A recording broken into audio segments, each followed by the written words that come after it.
Hello everyone, it's Shannon here for Waffle Flower Crafts. In this video, we are going to create a single layer card with one of the new Stencil-n-Stamp sets from Waffle Flower Crafts. Today we'll be using the Stencil-n-Stamp Lighthouse Set. This set comes with that gorgeous lighthouse stamp set and a coordinating stencil. You can see in the back here the stencil and the stamp set. I'm going to go ahead and open it up. Here again is that stamp set, lots of beautiful sentiments and several images to build your scene. And here is that lighthouse stencil. The stencil comes with all the masks attached to the stencil. There's just a couple little tabs that you have to clip with your scissors to remove them. I've already removed some of them, as you can see. I'm going to remove this lighthouse real quick, so I'm just going to grab my pair of scissors and snip the tiny little tabs. There's just 3 here on the lighthouse. A lot of images just have 2. And I'm going to keep that mask once I snip it out of here. Those masks are handy to keep, and you'll see how we use the kind of spotlight from the lighthouse as a mask later.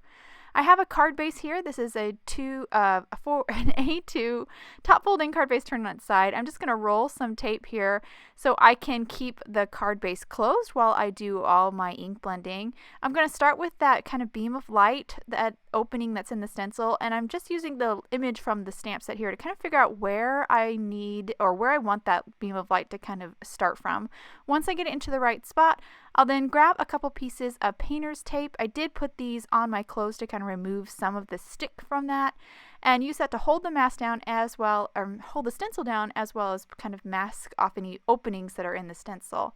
I'm going to start ink blending here, a little gradation with a mustard seed, and then I'll move on to spiced marmalade.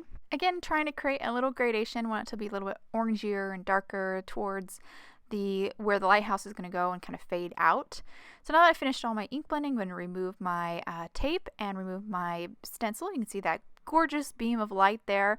Now I'm going to quickly show you how I clean my stencils. I like to place my stencils on top of a towel and then clean them with my damp chamois. I find that's a really great way to make sure you get all that ink off of there. Now I'm going to use the mask here for that beam of light, but first I'm going to spray it with some pixie spray so the back of it's a little bit sticky, a little bit tacky. Then I'll place it down over where I ink blended that beam of light. Use a piece of tape to kind of hold it in place, and then mask off the lower kind of quarter of this card front to kind of protect the water. I'm going to start here by ink blending the sky with first mustard seed, and then I'll move on to picked raspberry. I am going to kind of overlap that picked raspberry and that mustard seed just a little bit, because when you overlap those two colors together, and here I'm going back with that mustard seed to really enhance that overlapped area, it creates a beautiful kind of orangey red color, really pretty color.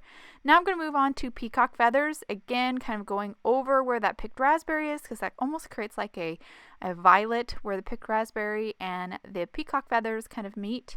And again, once I kind of ink blend a little bit, I'll go back with the previous color to kind of smooth out that transition in that blend. Here I am finishing up the very tip top with just a tiny bit of blueprint sketch. I wanted to bring that in a little bit here because I'm going to incorporate that on the bottom more, and I thought that was a nice kind of way to balance out the colors in this really vibrant landscape. So now I finished ink blending, I'm going to go ahead and remove my mask, remove all of my tape. And then I will reposition that same tape that I used earlier. I did clean it off before I stuck it down with my chamois just to remove any of that residual mustard seed that was on there. And kind of masked off the sky so I can ink blend the water. I started with peacock feathers, and now I'm moving on to blueprint sketch. Then I'll go back to peacock feathers just to kind of, smooth out that gradation, make a beautiful transition between those two colors. So that actually completes my water and my sky, kind of the background components. Now we're going to work on this little landmass here. So I'm going to grab the stencil again, kind of position it right on that horizon line. Then I'll grab a couple pieces or actually just one piece of painter's tape to kind of hold it in place. And I'm going to actually ink blend this in black soot. So this is going to kind of have a silhouette look. And I really love that look of the silhouetted dark images against the beautiful, really vibrant blended background. I think it's a really cool and easy way to kind of make these really striking cards. So now that I finished blending that, I'm going to quickly stamp a whole bunch of images, including my sentiment. This is all from that Lighthouse stamp set. I do want to point out here that the lighthouse goes a little bit beyond the landmass, so I am going to have to mask that little bit off so it doesn't look strange. I have a little bit of full adhesive Post-it note here. I'm just going to kind of rip it down to it so it's smaller and position it here where the lighthouse would be, and that will just protect my water from getting that little bit of the lighthouse kind of sticking out there and looking a little strange.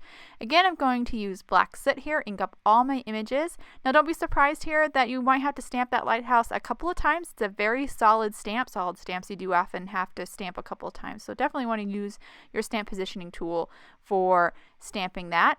Now that I've got it all stamped here nice and solid, I'm going to move on to kind of correcting this little scene here that when you stamp the lighthouse over that landmass, you kind of can see the lighthouse, it just like the edge of it, and it looks a little off to me. Definitely not necessary so to do this, but I like to just kind of reblend that landmass, and I think it kind of pushes that lighthouse to the background a little bit more and has a more seamless look. And that actually, after I do that, my card is done here. And I'll hold it to the camera so you can get a good look at all the details in this card. Love that bright, vibrant background with our gorgeous spotlight or beam of light coming from the lighthouse. Really cool. And all these additional images just really enhance the scene.